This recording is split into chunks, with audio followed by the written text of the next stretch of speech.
حلقة النهاردة تقييم لاعبين النادي الأهلي، لكن هنشوف الغلط بعد الكلام اللي طلع ده كله. الجماهير عايزة تعرف التعادل ده سببه إيه؟ سببه ريبيرو ولا سببه اللاعبين ولا إيه السبب؟ السبب الصراحة هم ثلاثة وهنضيف عليهم رابع. أول سبب هو ريبيرو، لأنه حاسس إن هو مش مسيطر على اللعيبة تحس إن هي بتلعب وهي تعبانة، بتلعب وهي مكسلة. السبب الثاني هي اللعيبة ذات نفسها، بقول لك بتلعب وهي مكسلة. السبب الثالث هو الحظ ما كانش مع الأهلي خالص، يعني حوالي 4 فرص في القائم، يعني مش حوالين، لا ده في القائم مش بتطلع بره. ايه بقى الحاجه الرابعه هو علاء عبد العال بيقول لل 11 لاعب، وممكن مش 11 لاعب، هو امبارح كان بيلعب ب 13 لاعب، عنده 11 لاعب وعنده القائمين كانوا بيلعبوا معاه امبارح. طب ايه بقى الكلام اللي هنقوله عن علاء عبد العال طلع، عن رضا عبد العال طلع قال لك لو جبت جوارديولا الدوري المصري هيزهق بسبب لعب علاء عبد العال، لعبه ممل، يعني انت بتلعب لعب ممل. الصراحه هو مدير فني محترم على المستوى الشخصي، لكن انت كده بتلعب لعب ممل جامد جدا جدا. فهنبدا الحلقه ونقيم لاعبين النادي الاهلي. فلو انت مش مشترك في القناه اشترك وفعل زر الجرس عشان يوصلك كل جديد، واعمل لايك. يلا بينا. اول حاجه عايز اقولها لك انك لازم تشكرني. طب تشكرني على ايه؟ انا عملت لك تشكيل النادي الاهلي قبل المباراه بيومين، يعني عملت لك تشكيل النادي الاهلي مباراه غزل المحله قبل المباراه بيومين، وطلع التشكيل صح بالملي. بس ايه الغلط فيه بقى؟ الغلط فيه ان عمر كمال لعب مكان كوكا.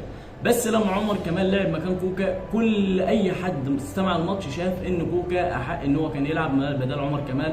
عمر كمال مش اللاعب مش وحش، لكن الغلط فيه بقى؟ الغلط ان انت مستبعده مباراتين ورا بعض، فما تجيش تحطه مره واحده يلعب، عامل زي ما يكون ايه، انت مقومه من النوم على طول من على السرير وحطيته في الملعب يلعب، فاللاعب مش عارف هو بيعمل ايه. فاللي كان احق طبعا ان هو يلعب كان كوكا، وطبعا المدرب عمل الصح وغير عمر كمال في بدايه الشوط الثاني ونزل كوكا، وشفنا كريم فؤاد لما لعب على عدلته الجبهه اليسرى كانت مفتوحه جامد جدا جدا، كان فيها هجوم كتير، عطى فرصه لتريزيجيه ان هو يخش جوه منطقه الجزاء، عطى فرصه لتريزيجيه ان هو يلعب كرات براس، عطى فرصه لتريزيجيه فرص كتير جدا جدا. لما راح ناحيه اليمين راح على عدل. طبعا كوكا لما جه على ناحيه الشمال عطاك كور كويسه جدا جدا، عرف ان هو يديك تمريرات تفتح اللعب، وحاول النادي الاهلي يعمل خطوره كبيره جدا جدا عكس الشوط الاول. النادي الاهلي عمل بدل خطوره 2 و3 و4، النادي الاهلي طول المباراه كلها عدى ال 17 فرصه محققه. في المباراه دي في حاجه غريبه جدا جدا، ايه بقى؟ ان انت شفت جميع لاعبين النادي الاهلي سيئين ما عدا لاعب واحد بس، وهو اليو ديانج. شوف اليو ديانج المدرب ما اعتمدش عليه في اول مباراه في الدوري، قال لك انا مش مقتنع بيه. تخيل دلوقتي بقى اليو ديانج القطعه الاساسيه في تشكيل النادي الاهلي، حط اليو ديانج وحط ال10 لاعبين الثانيين.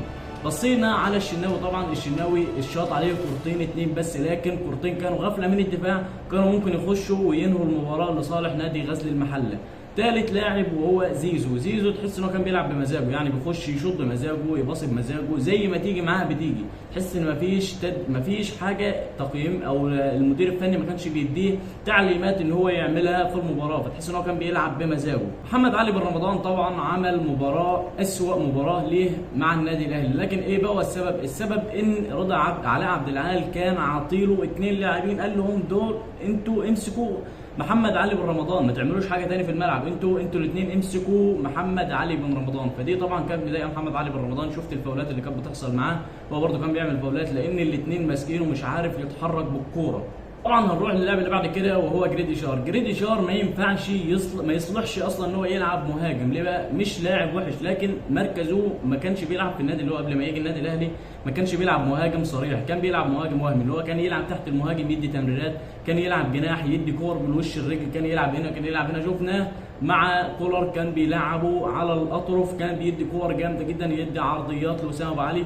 لكن جريديشار ما ينفعش يلعب مهاجم صريح للنادي الاهلي، لانه انت لو شفته ما بيحبش يقف اصلا في منطقه الجزاء. هنروح بقى لخط الدفاع. خط الدفاع في النادي الاهلي كان فيه 2 لعيبه، وهو اشرف داري وبيكهام عمل مباراه من اسوأ مباريات. تخيل انت تبقى لاعب مستبعد ما بتقعدش على الدكه حتى، وتنزل تعمل مباراه بالسوء دي. فانا كمدير فني مش هنزلك ولا اضيفك لقائمه اصلا المباراه. انا كنت شايف ان العش احق بيه، بالرغم ان انا حطيته في التشكيله وقلت لك هيلعب اساسي لان عارف المدير الفني هيلعبه اساسي، لكن العش احق باللعب في المباراه اللي فاتت دي. بس اشرف داري عمل مباراه كويسه جدا جدا، كان بيقدم لك حلول هجوميه بتمريرات بشوطه اللي جت في العارضه، وكانت قريبه جدا جدا ان هي تيجي لولا الحظ اللي ما حالفش النادي الاهلي. طول المباراه. فاشرف داري كان كويس، لكن بيكهام ما ينفعش يلعب في النادي الاهلي الا لو حسن مستواه. طبعا لو سالتني مين اللاعب اللي تحس ان هو كان فايق في المباراه بعد اليو ديانج، اقول لك اشرف داري، اشرف بن شرقي. اشرف بن شرقي عمل مباراه جامده. ليه بقى؟ اللعيبه كلها تحس ان هي مخنوقه، حاطه رابطه بلوك او كيس رمله في رجلها، لكن تحس ان اشرف بن شرقي الكوره في رجله سهله، بيعرف يجري على الخط وبيعمل كل ما بيوسعه. واكبر غلط عمله المدرب في المباراه كلها ان هو طلع اشرف بن شرقي. ده انت عندك يا جدع الحل الهجومي الوحيد في المباراه اشرف بن شرقي، وممكن تشوف اشرف بن شرقي بيلعب مهاجم اساسي في النادي الاهلي بعد رجوع امام عاشور. هتلاقي اشرف بن شرقي لعب مهاجم راس حرب اساسي، وتلعب تريزيجيه على عدلته، وهتلعب في الجنب الثاني زيزو، وهتلعب امام عاشور. ده الحل الوحيد عشان تلعب اللعيبه دي كلها في الهجوم. بس في وسط المباراه وفي وسط ده كله انا مستغرب، احنا اخر 6 مباريات في الدوري الموسم اللي فات، اخر 6 مباريات كنا بنفوز بالخمسه وبالسته وبالاربعه وبالثلاثه. لو فزنا 3 كنا بنبقى زعلانين. انا شايف ان عماد النحاس كان ماشي مع النادي الاهلي كويس جدا جدا، كان عنده اخطاء دفاعيه لكن كان سببها ان ما كانش عنده دفاع. لو كان معاه ياسين مرعي كنا هنشوف نسخه مدرب عظيم جدا جدا مع النادي الاهلي وهو عماد النحاس. انا شايف ان عماد النحاس كان يستحق فرصه اكبر مع النادي الاهلي. شوف دلوقتي غزل المحله لو كان لاعب النادي الاهلي الموسم اللي فات وبنفس اللعيبه ما كانش هيعمل كده.